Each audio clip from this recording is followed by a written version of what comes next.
The Voting Methods team would like to welcome league members from around Colorado, as well as non-league members. Tonight's program is entitled 4 Better Alternatives to Vote for One Plurality. You may wonder what that means, and hopefully our presentation will do a good job of explaining. First, a little bit about the League. We are a nonpartisan political organization with a mission of empowering voters and defending democracy. We envision a democracy where every person has the desire, the right, the knowledge, and the confidence to participate. And the League is not for women only. Please consider becoming a member or donating on our website. We will be viewing a narrated PowerPoint slideshow followed by a question and answer session. You can type questions in the Q&A at any time, which will go directly to the team members who will organize the questions for the Q&A panel. Now I'll introduce our panelists. Celeste Landry, whose personal pronouns are she, her, hers, was born in Paraguay and grew up in Louisiana, the original home of the jungle elections. She was a founding member of the Voting Methods team in 2012 and is currently co-leader. Celeste loves researching actual usage of different voting methods. She is also part of the LWV team that follows voting bills in the legislature. She has given many talks and written many articles about voting methods. Celeste would be happy to talk to you about proportional representation, but since today's topic is single winner voting methods, proportional representation will have to wait until June, when a new voting methods team presentation will be audience ready. Jen Cleland, whose personal pronouns are she, hers, is a native of Alabama. She's a professor of mathematics at the University of Colorado Boulder, where she has been on the faculty since 1998. Jen is an expert on the mathematical analysis of redistricting, gerrymandering, and voting methods. We can proudly say that she was a signatory to the amicus brief of mathematicians et al. That Justice Elena Kagan cited in her dissent in the Supreme Court case Rucho versus Common Cause. Jen is also interested in proportional representation and is currently, along with Celeste and Marcus, working on the team's new PR presentation. She has been a member of the LWVBC Voting Methods team since 2020. Marcus Ogren, whose personal pronouns are they, them, their, was born in Sweden, but moved to Boulder at 2.5 and is still here 30 years later. A few years ago, Marcus became interested in the issue of voting methods because it was obvious to them that our vote for one method is worse than basically any other way to vote. This started Marcus's process of researching everything available on voting methods. Marcus is particularly interested in how the strategy of voters would change with each different voting method. Marcus hasn't published a voting methods paper yet. However, they have recently given 5 presentations on different aspects of the issue. Marcus, a relatively new League and Voting Methods team member, is the other co-leader of the Voting Methods team. Since we have not been able to give in-person presentations as part of our League mission, the Voting Methods team has recently created a new presentation for online viewing. We'd like to share this narrated PowerPoint slideshow with you. As you will see, it is a basic introduction to 4 different voting methods that could be used as alternatives to the current vote for one plurality method. As you watch, remember that you can enter questions in the Q&A. A candidate wins an election with only 29% of the vote. Does this low percentage reflect the will of the people voting?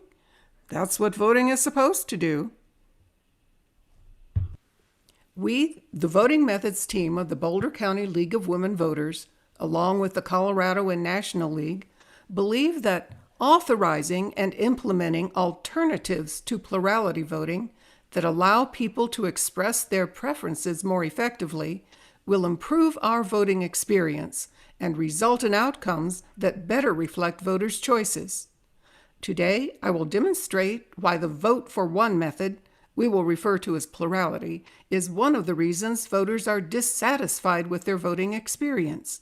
I will then explain several better alternative voting methods. As you watch the slides and listen to the accompanying narration, think about a few attributes that a voting method should have to better reflect the will of the people voting. Does it allow voters to be expressive in their opinion of candidates? Does it reflect the voters' full opinion of candidates in tabulation? Does it reduce or eliminate the spoiler effect and result in a broadly acceptable winner? Is it simple to implement in its cost, ballot design, tabulation, and support of post-election audits? And will it promote positive campaigns? We should probably make clear what we mean by a voting method. A voting method defines only the physical form the ballot takes, what constitutes a valid vote, and how the votes are counted.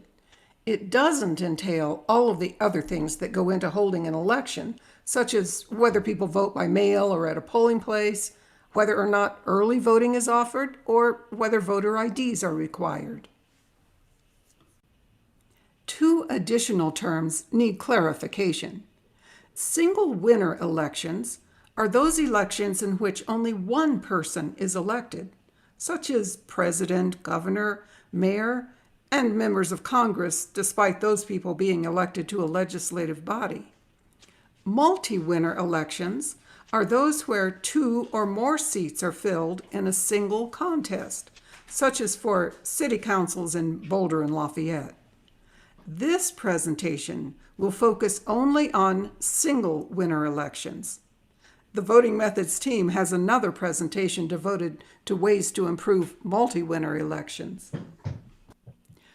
Why should we consider adopting alternative voting methods to our current plurality method, also called first past the post or winner take all? Although plurality is an excellent method to use when an election has only two candidates on the ballot, whenever there are more than two candidates, which is usually the case, a vote for one method is a very poor voting method. Problems with limiting your choice to just one include vote splitting, which results in the spoiler effect, and wasting your vote if you vote for the person you really want instead of the one more likely to win. With a better voting method, you can show your true support and not feel like you would be wasting your vote. In addition, adopting better methods than plurality should attract better candidates and ultimately will let voters feel they are voting for the greater good instead of the lesser evil. An example of vote splitting, creating a spoiler effect, probably played a part in the 2018 Indiana Republican primary for the U.S. Senate. During the campaign, Mike Braun, the fellow in the blue shirt, carried around look-alike cardboard cutouts with pictures of his opponents' faces. He hoped to convince voters that his opponents were clones of one another. Perhaps Braun's win can be credited to this strategy because he won with just over 41% of the vote, while his opponents split the remaining 59% support about evenly. Often with plurality, when there are lots of candidates on the ballot, the winner who is first past the post just wins by a nose, even though most of the voters had chosen other candidates. As you can see in this 2018 special Republican primary in Ohio, which had 9 candidates, the winner got only 29% of the vote, and the person in second place got 28%. When someone wins with this kind of percentage, how does this make the voters feel about the election? Would you feel as if your voice had truly been heard? Unfortunately, there is no perfect voting method, but Fortunately, there are better voting methods that help solve these problems, that allow people to express their opinions in different ways. They're implemented differently, and they may return different results for the same set of candidates. Let's now compare three major types of voting methods: the vote for only one candidate, plurality method, rating the candidates using either approval or score methods, and ranking the candidates using an instant runoff tabulation process. To do this comparison, we'll follow a registered voter in a small rural town as she participates in a hypothetical election for the town mayor. I'll call her Vicky Voter. Vicky, along with all of the town's voters, will vote using different voting methods and will vote their ballots the same way with each method. I'll do a little magic to make sure only the method changes, not the voters' preferences each time they vote. Vicky's town votes by mail. When Vicky opens her ballot, she sees that just as she has voted in all of the elections she has previously participated in, she has to choose only one of the 5 candidates for mayor. But Vicky has a dilemma. Cora Carr really shares Vicky's views about the issues facing her hometown, and Vicky knows and likes her. She agrees with Ann Ames and Bill Boyd on many issues, but thinks they are both too middle of the road. Unfortunately, they seem to be stronger candidates than Cora. Evan Epps has views pretty much the complete opposite from Vicky's, even though a lot of townsfolk think the same way he does. She's not sure how town newcomer Dale Dowd stands on the issues important to her. Vicky is savvy enough to realize that her vote might be wasted if she votes for Cora. She also worries that Ann and Bill's votes could split, since their platforms are similar. So that her one vote has a chance to matter in this election, Vicky decides she'd better vote for Ann Ames, who seems to have more support than Bill Boyd, even though Vicky personally likes him better. She marks her ballot and puts it in the mail, not feeling very good about having to vote for someone she finds difficult to support wholeheartedly. The election officials totaled the votes. In a plurality election, even if the winner has significantly less than a majority of the voted ballots, the candidate with the most votes wins. Vicky's prediction of the outcome is accurate. Both Ann Ames and Bill Boyd's votes split, and Evan Epps wins with only 38% of the 1,000 votes cast. Vicky is obviously very disappointed with the results and the fact that she felt she couldn't vote for her favorite candidate. I'll wave my magic wand and we can see how Vicky will vote using a rating ballot. As you can see, Vicky now has an approval ballot. This rating method allows voters to vote for more than one of the candidates on the ballot. In essence, voters give a thumbs up or thumbs down for each candidate. Vicky's approval ballot looks the same as her plurality ballot, but on this ballot, Vicky gets to vote for as many candidates that she feels that she can support. Vicky's preferences haven't changed. She's happy that she can express her preference for Cora Carr, knowing her vote won't be wasted. Vicky is also glad that her vote will express that Bill Boyd and Ann Ames are also people she can support. She doesn't give Dale Dowd a vote because she doesn't know much about him. She also does not give her least favorite candidate, Evan Epps, a vote. As with plurality, the votes are easy to count using the approval method. All of the votes for each candidate are totaled, and the winner is again the one with the most votes. This time, Ann Ames is the winner, with a total of 510 votes cast for her. You'll notice that the percentage totals add up to well over 100.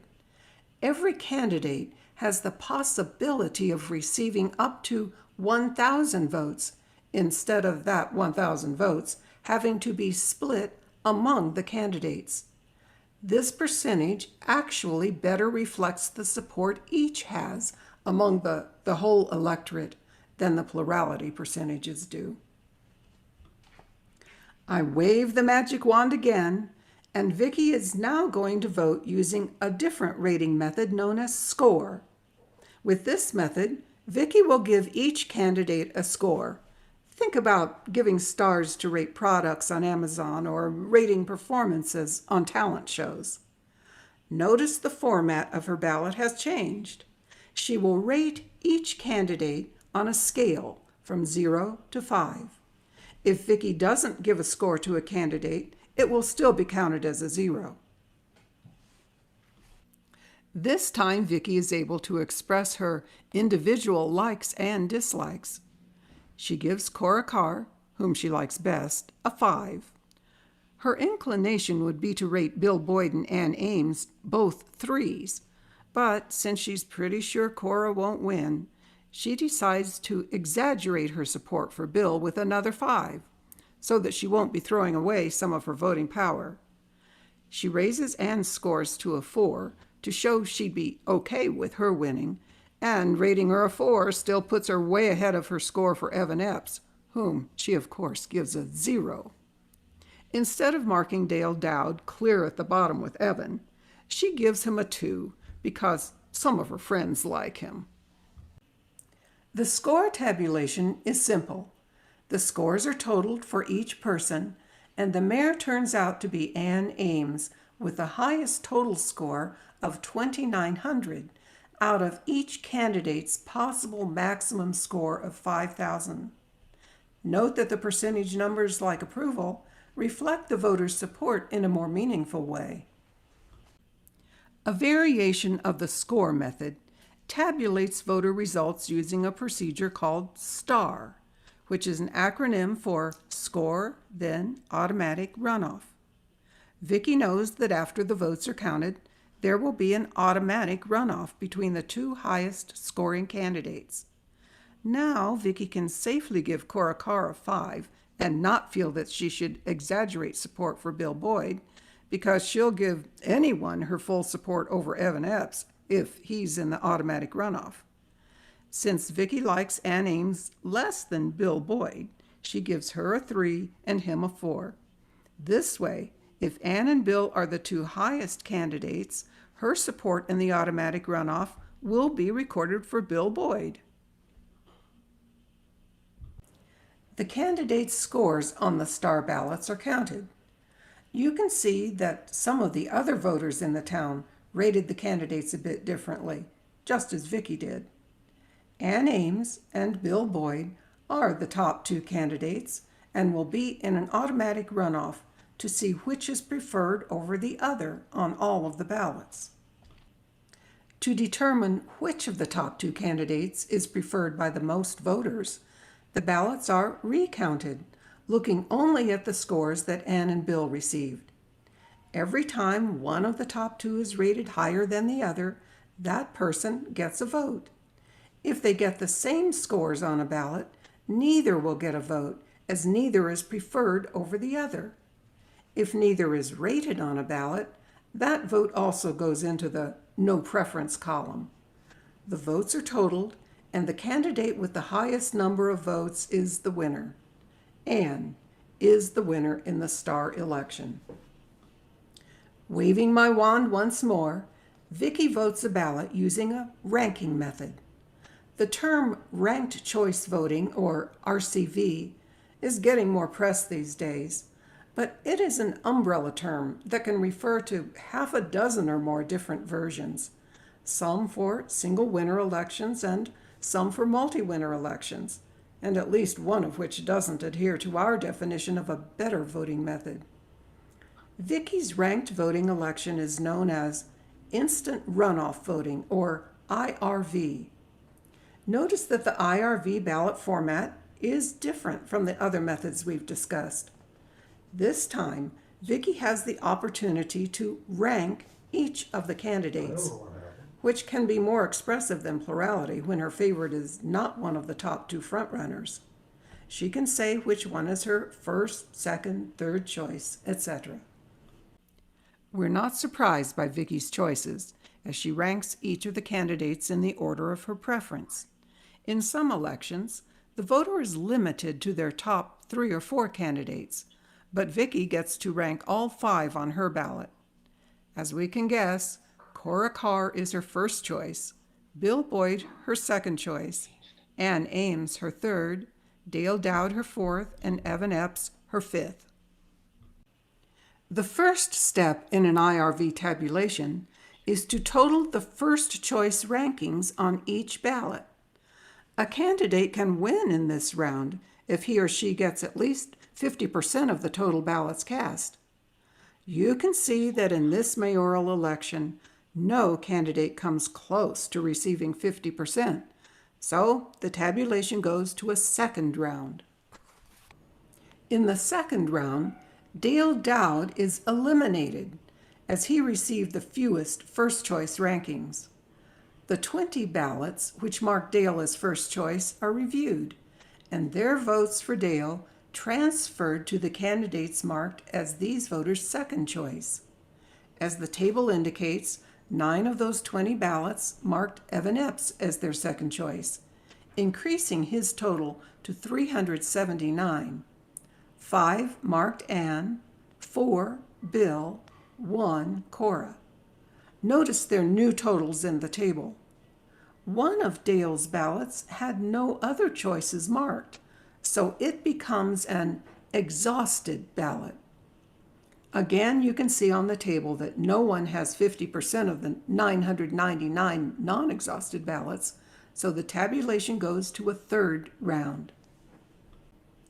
Cora Carr is eliminated in this round with the fewest votes, and all of her allocated ballots are reviewed, and the votes for Cora are transferred to the next highest choice candidates on those ballots. Vicky's vote will now go to Bill, who was her next highest choice. 2 of Cora's ballots have no remaining available choices and thus become exhausted ballots. Her remaining 49 votes are transferred to the next available highest choices. 4 go to Evan, 19 to Ann, and 26 to Bill. When we look at the new totals, there is still no candidate with 50%, so the tabulation goes to a fourth round.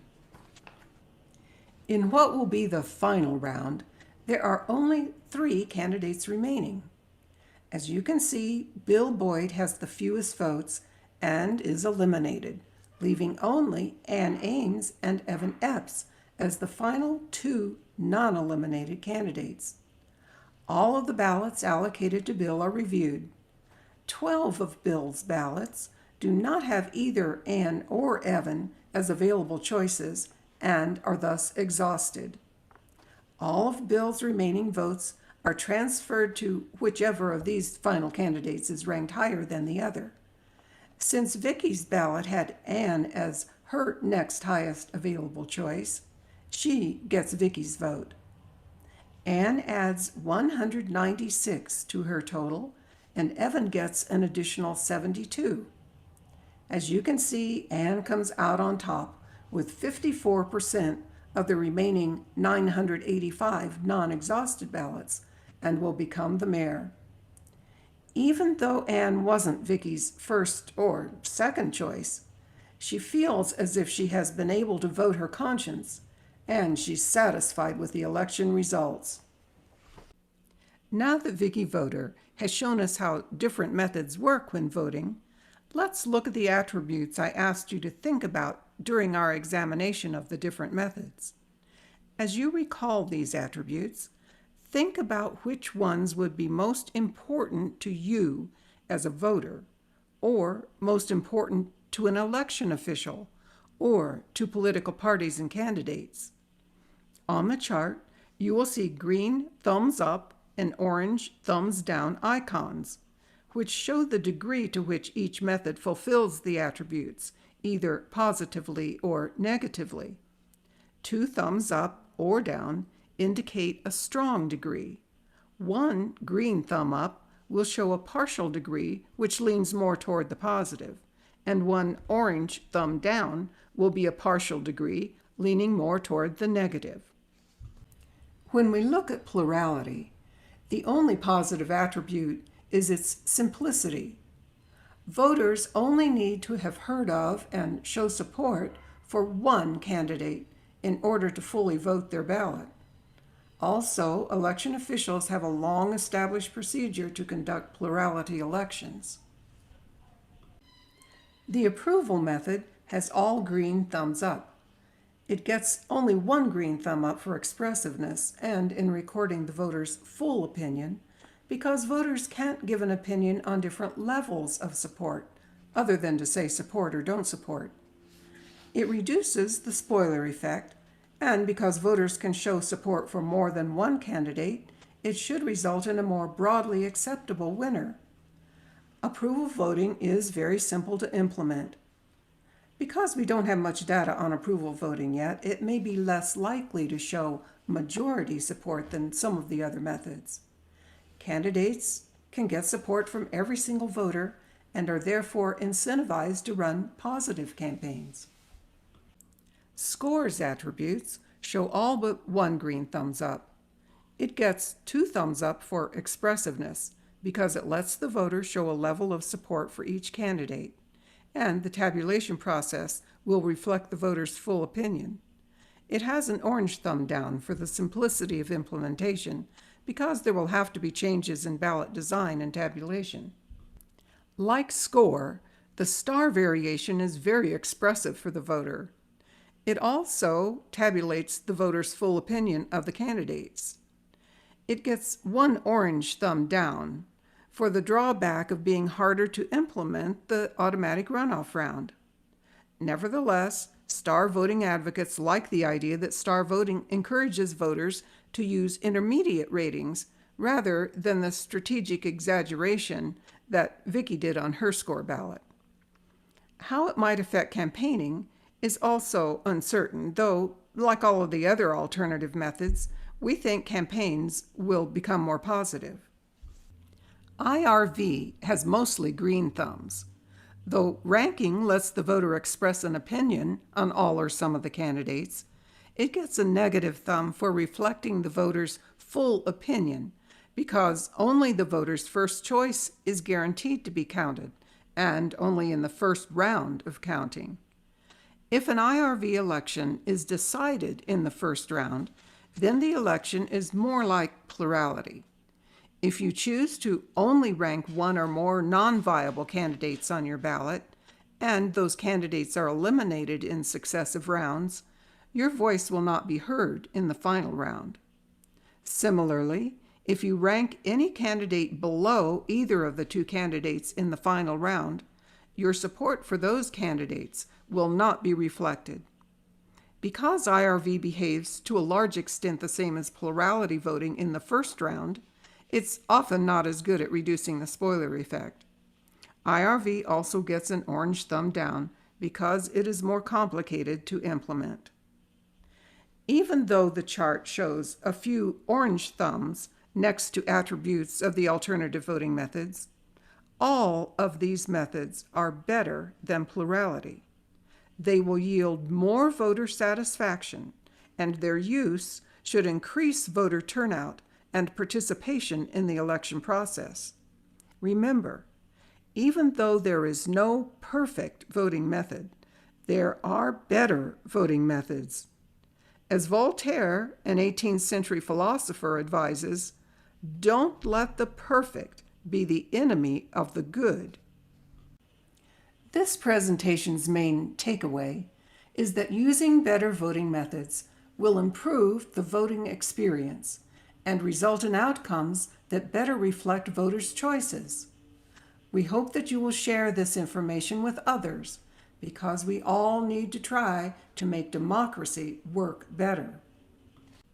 If you would like to find out more about better voting methods, please go to our webpage where you will find tons of information. Thank you for watching our presentation.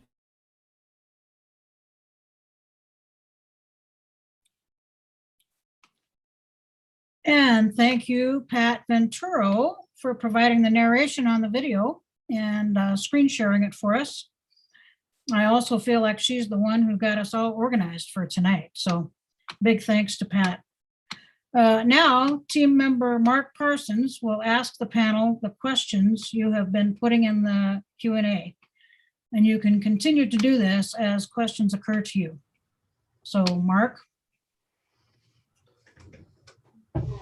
Thanks, Peggy. Yeah, so please continue to add questions. I think sort of a fundamental question is, are these methods being tried anywhere? Are they being tried in Colorado, rest of the country, other places? How's it working? And I realize this is the whole panel, so I'll let anybody chime in. I'll start, I guess.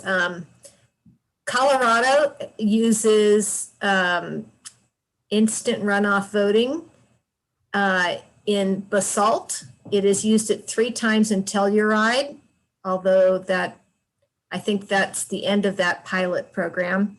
It tried it in Aspen, and there were some problems with the implementation, and it got reversed. Instant runoff voting is the most well-known and is used in more places in the United States of the 4 methods that we've talked about. But approval voting is kind of interesting. The CU student government uses approval voting for their elections. We have an approval voting party in Colorado. And so, and there's a Rocky Mountain Approves organization. It was used last year in Fargo and was used this year in St. Louis in a top 2 election, where the top 2 winners in approval got to go to the runoff, and then the top winner in the runoff went on. Score voting you see all the time if you rate things on Amazon, but it is not used anywhere. Star voting, the variation with the runoff after the score voting, is gaining a lot of traction, particularly in Oregon, and has been, there have been a couple of campaigns to adopt it.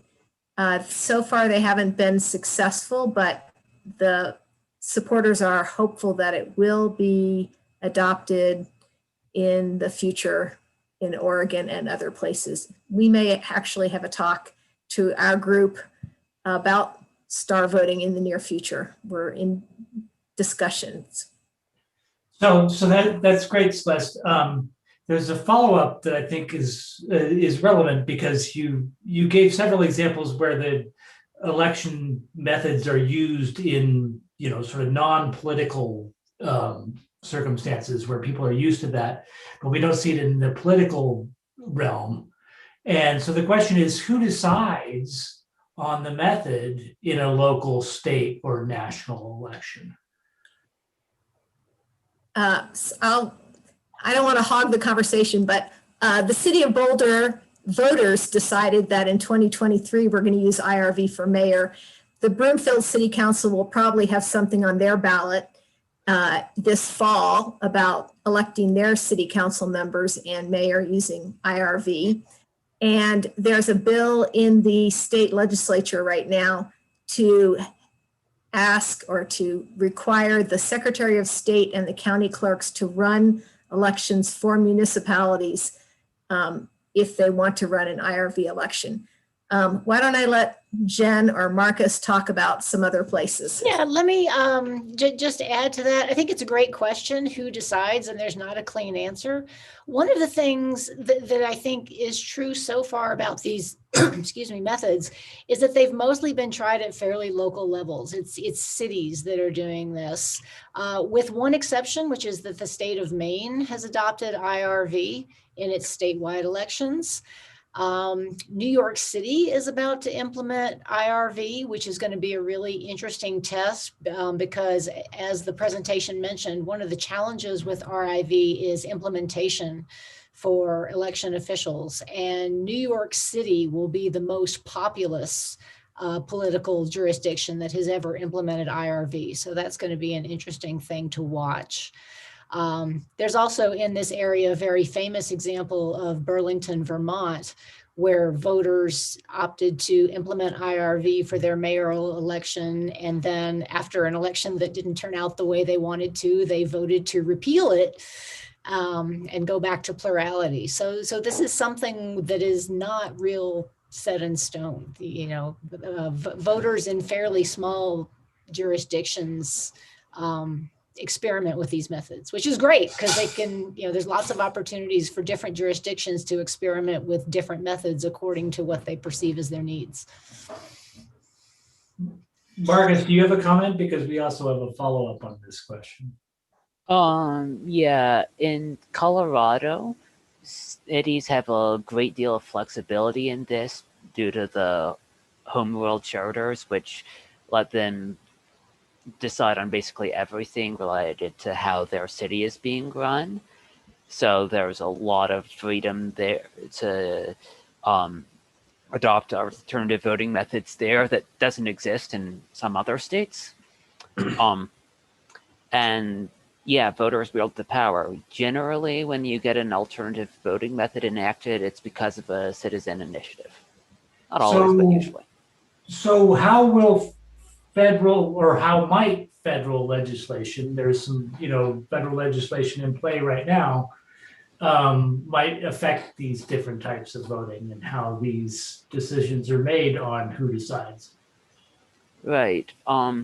One basic factor is by providing funding. One barrier to getting these better voting methods enacted is that it requires money to switch, less with approval and more with the others. And there's legislation that has been sponsored by Michael Bennett to give some funding to help localities and states with adopting better voting methods. Actually, it's IRV for Michael Bennett's bill. Right, only IRV. Thanks. And the multi-winner proportional version. Those two. So let's be clear on that. So there's potential federal legislation that would provide funding for some of these methods, but not necessarily the others of the methods. Currently, yes. However, if you see a lot more momentum behind approval, score, or star, it's quite likely that you'll see such bills expanded to encompass such methods as well. Basically, approval voting doesn't need funding. You can adopt it immediately because it's simple to implement. It had the 2 green thumbs up, so that's very simple. I want to go back a second and let people know that there are different variations on these. So we talked about IRV being a single winner, but Alaska just adopted, along with campaign finance, that it was all in one big bill. They adopted a top 4 plurality primary, which then takes the 4 winners and they go on to a general, which is IRV. So you can combine some of these methods, and there are infinite number of possibilities, it feels like to me. Okay. So I mean, just sort of pursuing the first question in a bit more detail, where specifically do we see implementation in Colorado? Telluride used it for 3 years. Aspen used it once. Basalt has used it once, but it's in their charter to continue on. Okay. Boulder is going to start using it in 2023. Carbondale has it, I think, in their charter, but they've never used it.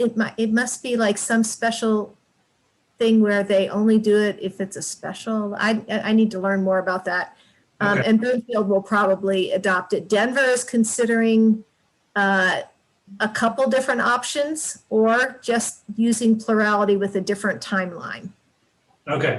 So it's definitely something that's in the air, but it's not broadly implemented yet by any means. Right. And there have been approval voting bills to allow jurisdictions to use approval voting. Jonathan Singer sponsored 2 of those bills, and they did not pass the legislature. Okay. So let's change the tone a bit here. Rather than the sort of electoral logistics, how do you think this will change the method or the approach to campaigning? You know, adopting different methods. If And, anyone would, and sort of, and maybe right in line with that, do the political parties, what do political parties think about this? well, we can speculate.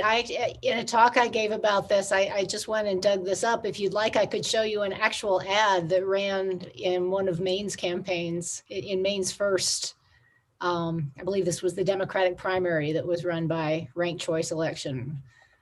If I can find the right thing to share. Well, while she's doing that, the idea is that since you get to rank more candidates than just voting for just one candidate, you lobby for a second choice if you're not going to be somebody's first choice. All right, let me, is this visible? Hello, I'm Mark Eves. And I'm Betsy Speed. And in this upcoming governor's race, we are competitors, but we have been longtime allies. The good thing is, the lucky part is we have ranked choice voting. So you get to vote for all 7 Democratic candidates. And we believe that the only way the Democrats are going to win in November is if we elect a strong progressive.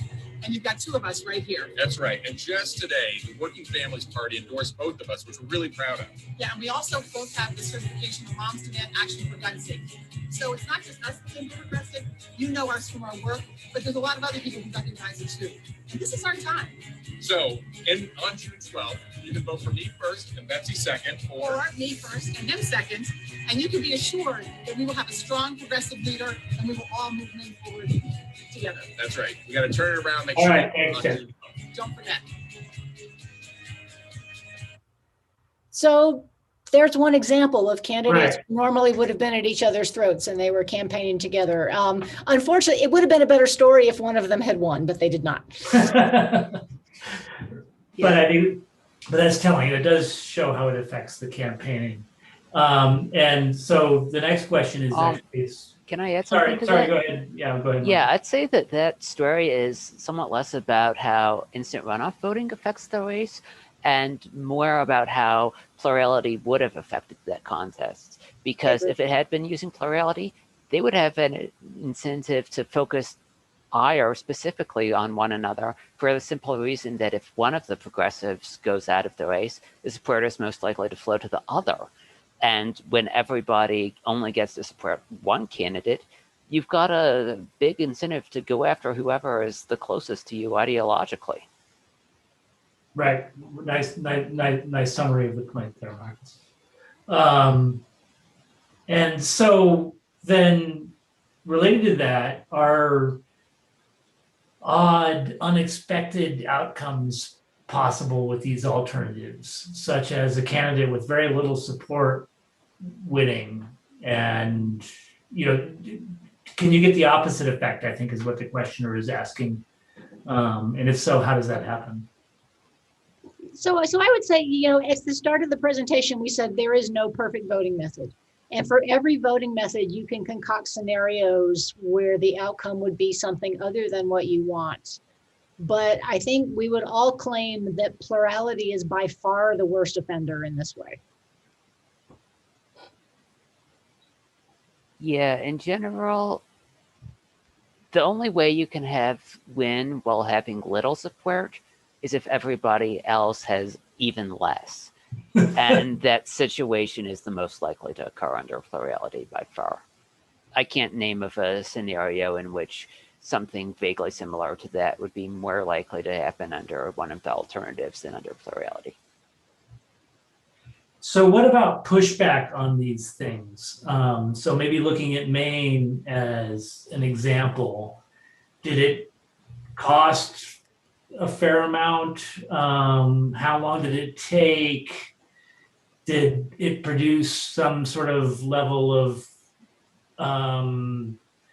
confusion or outrage, or was it a fairly smooth transition? It was a mess, right? Anytime you make any kind of change to an election method, regardless of what that method is, there will be winners and there will be losers. And this change to, they call it RCV, but really it's IRV. This was vociferously opposed by the Republican Party in Maine because the Republican Party had won several statewide elections that were plurality elections with a minority of the vote because there was a spoiler effect.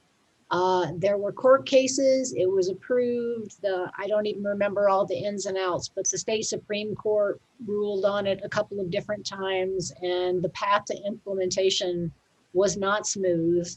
And I think even after this 2018 election, it was challenged again, but the state Supreme Court threw that out.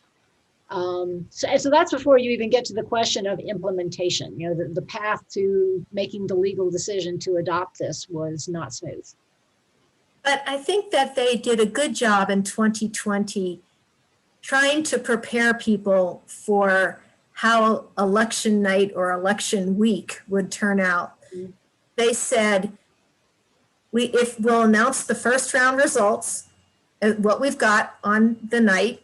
I think that's what they said. But they said, we're not going to tell you anything else until a week later.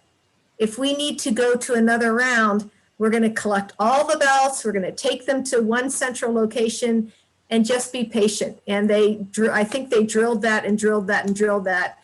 And that was a complaint, but nobody could say it was a complaint they hadn't been warned about. And as it turned out, Susan Collins got more than 50% of the vote. So they didn't, so at least in the Senate race, they didn't have to go to a second round in 2020. So there is complexity, obviously, in transitioning to a new method, as I think you all were just indicating.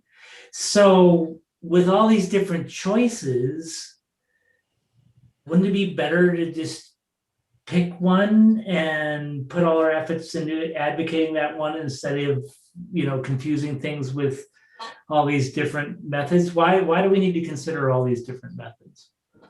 I think that approval voting supporters will tell you that there's no complexity when it comes to adopting approval voting, but that has a downside too, in that a lot of people might just vote for one, and maybe they're doing that because that's the only person they really like, or maybe they're doing that because they don't realize there's a difference. Like I think that's often true at CU for their approval voting. I don't think a lot of CU voters actually realize that you can vote for more than one.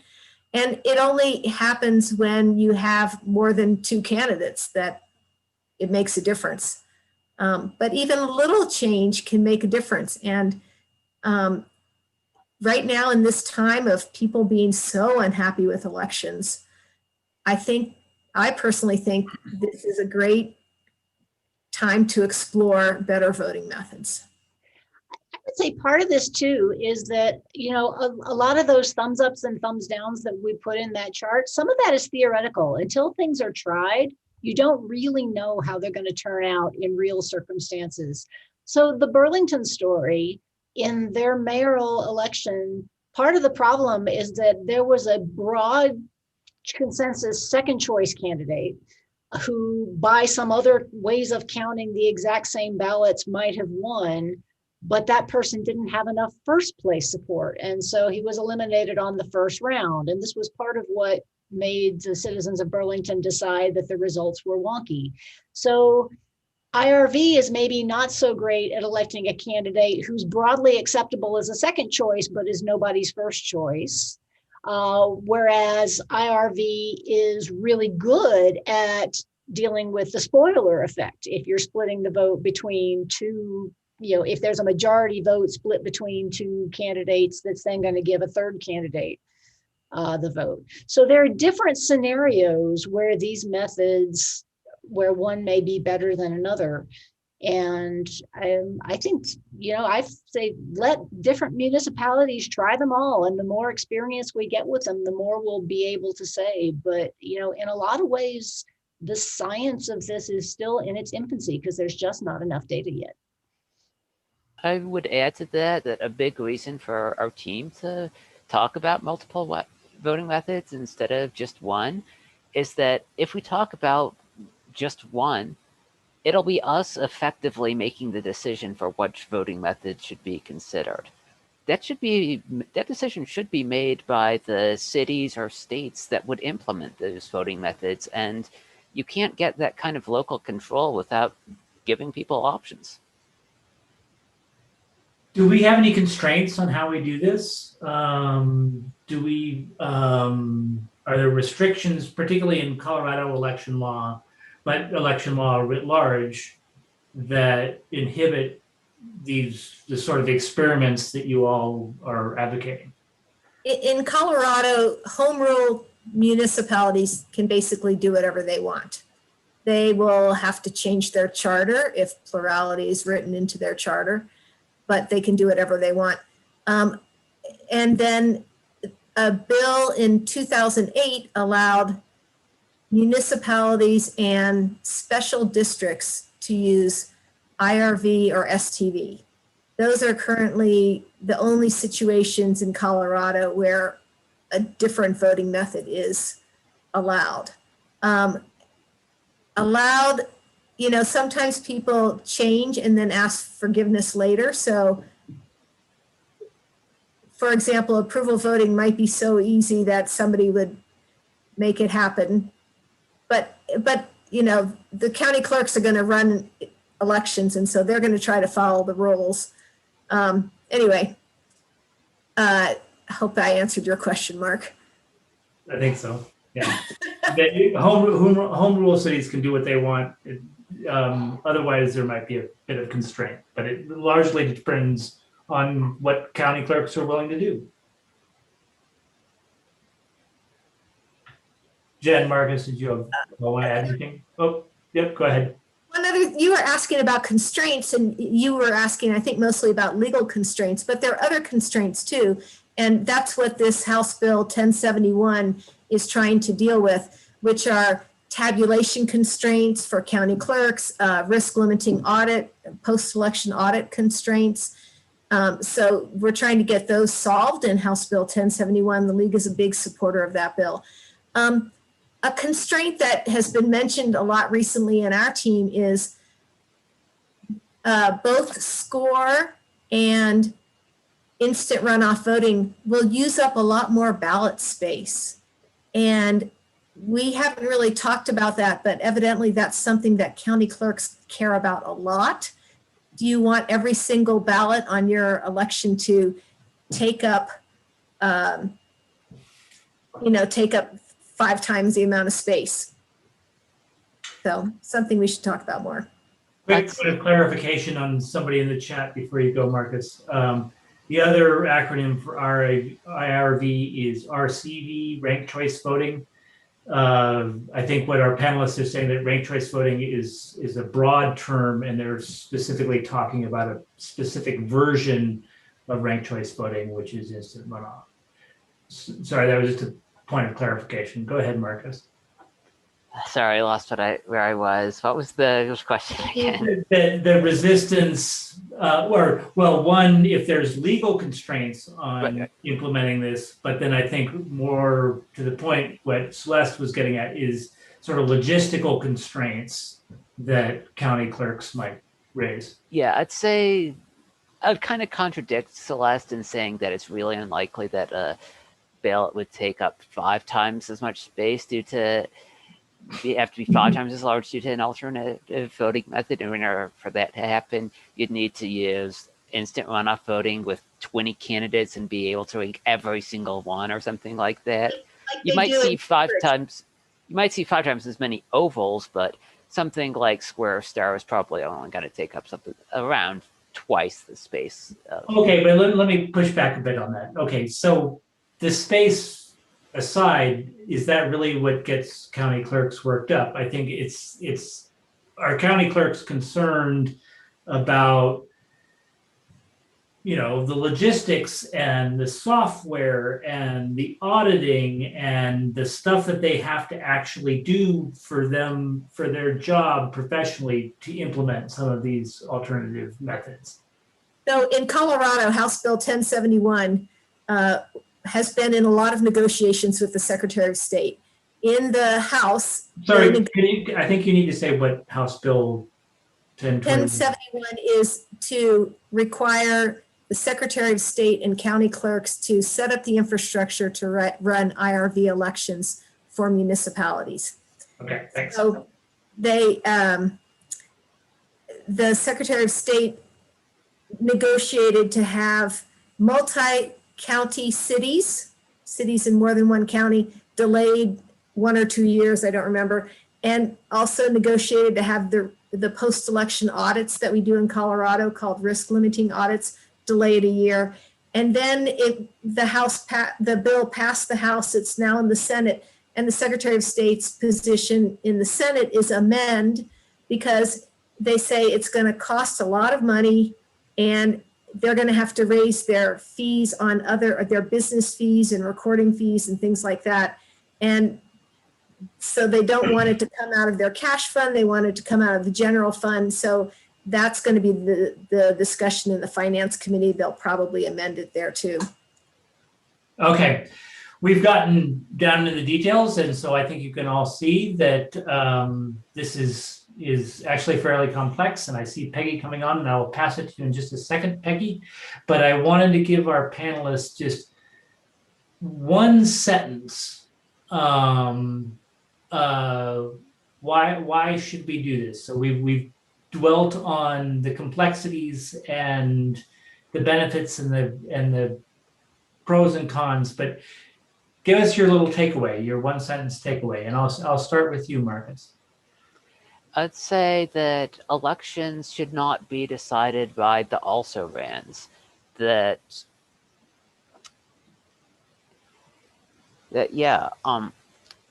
It shouldn't be the quirks of who chose to ran and ended up playing a spoiler role that decides things. It should just be the will of the voters, as undiluted as possible. Great. Jen? So, as we said at the beginning, there is no perfect voting method, and that can actually be stated as a mathematically precise theorem in a lot of ways. It isn't just that we haven't found one yet. There really is no perfect method. However, I think one could argue that plurality is about as bad as it gets.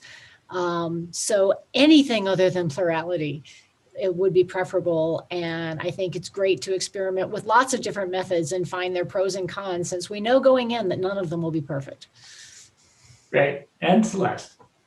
I would echo what Jen and Marcus have said. And I would also say that if you get people used to voting with a better voting method, maybe they'll also demand proportional representation, which our team really likes.